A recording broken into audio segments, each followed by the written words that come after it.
حضرت خالد بن ولید جو عظیم اسلام کے سپہ سالار ہو گزرے ہیں، آپ سے کسی نے پوچھا اے خالد بن ولید تمہیں عمر بھر کبھی بھی شکست نہیں ملی، جس مارکے میں تم گئے، جس جہاد میں تم نکلے ہو، فتح یاب ہو کر نکلے ہو، اس کی حکمت اور سبب کیا ہے؟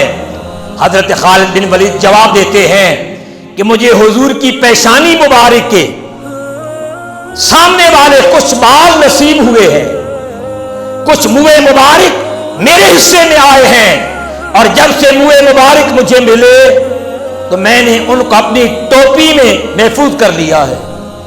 وہ ٹوپی جس میں حضور کے منہ مبارک ہیں، جب پہن کر کسی جنگ میں جاتا ہوں تو ان منہ مبارک کی برکت سے خدا مجھے فتح عطا فرما دیتا ہے۔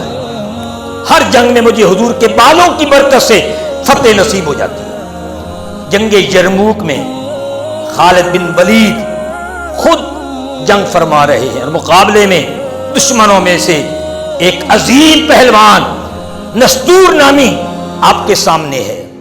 گھمسان کی جنگ ہے، مقابلے میں ہے، اور اس دوران آپ کے گھوڑے کو ضرب لگی، وہ گر گیا۔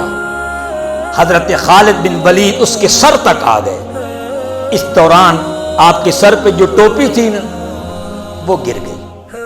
آپ نے فوراً پکار کر فرمایا ساتھیو میری ٹوپی مجھے فوراً واپس کرو، مجھے میری ٹوپی پہنچاؤ۔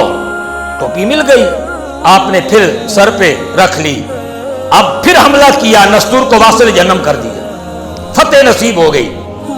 جب جنگ سے فارغ ہوئے ساتھیوں نے کہا خالد بن ولید ہمیں آپ کی حکمت کی سمجھ نہیں آئی کہ 2-4 آنے کی ٹوپی تھی، وہ گری اور آپ کو جنگ کی فکر نہیں رہی، ٹوپی کی فکر ہو گئی۔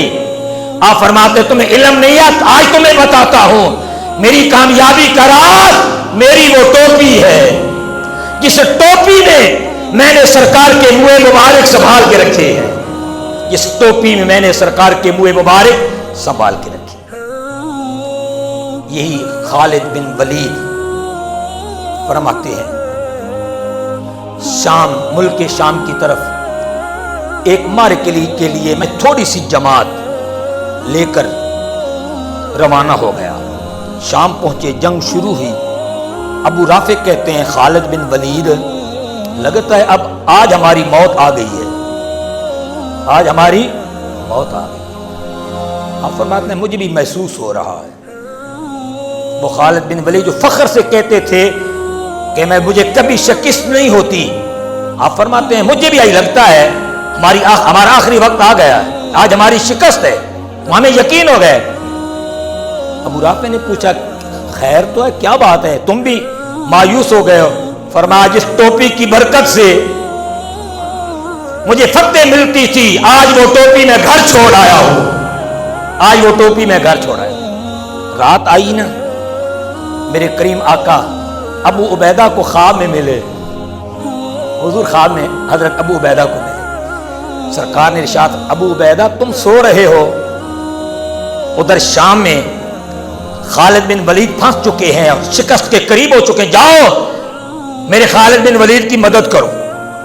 آپ فوراً اٹھے، آپ نے اعلان کر دیا سپاہی اکٹھے ہوں، جنگ پہ جانا ہے۔ اور یہ بات آپ کی زوجہ نے بھی سن لی، بیوی نے بھی سن لی، بڑی حیران ہوئی کہ خالد بن ولید کو کبھی شکست نہیں ہوئی، خیر تو ہے آج شکست ہو گئی۔ اتنے میں نہ گھر میں دیکھا تو دیکھا کہ ٹوپی گھر میں پڑی ہے، گھر میں ٹوپی پڑی۔ اب نے وہ ٹوپی لی، گھوڑے پہ سوار ہو کر اکیلے نکل پڑے۔ ابو عبیدہ اپنا لشکر لے کر جا چکے تھے۔ جب مائی صاحبان کے پہنچی نا، آپ نے گھوڑ سواروں کو کہا جاؤ دیکھو یہ کون ہے سوار۔ پوچھا گیا تو پتہ چلا خالد بن ولید کی بیوی ہے۔ پوچھا گیا کہاں کا ارادہ ہے، کدھر جا رہی ہو؟ فرمایا خالد بن ولید کی کامیابی کا راز گھر میں تھا، ٹوپی گھر میں تھی، دیکھی تو پریشان ہو گئی، پہنچانے جا رہی ہوں۔ اب حضرت خالد بن ولید خود بیان فرماتے ہیں جب لشکر قریب پہنچا نا تو میں کیا دیکھتا ہوں کہ کہ میدان کارزار سجا ہے اور دشمن جو ہے نا دوڑ دوڑ کے بھاگ رہے ہیں، میدان چھوڑ کے بھاگے جا رہے ہیں، ابھی جنگ نہیں ہے، بس دیکھ رہے ہیں، بھاگ رہے ہیں۔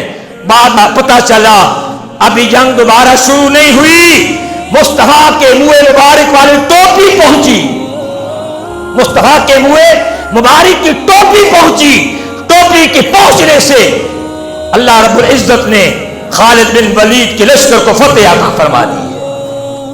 حضرت انس کے وصال کا وقت جب قریب ہوا، آپ نے وصیت فرمائی، اس منہ مبارک کی اہمیت عرض کر رہا ہوں، صحابہ کے نزدیک کتنی اہمیت ہے۔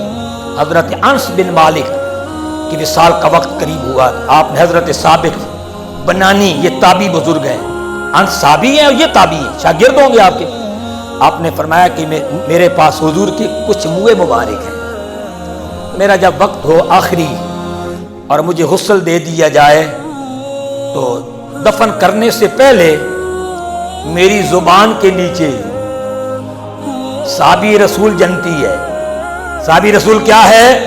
جنتی ہے، اور صحابی کے جنتی ہونے میں جو شک کرے وہ بھی جہنمی ہو جاتا ہے۔ وہ صحابی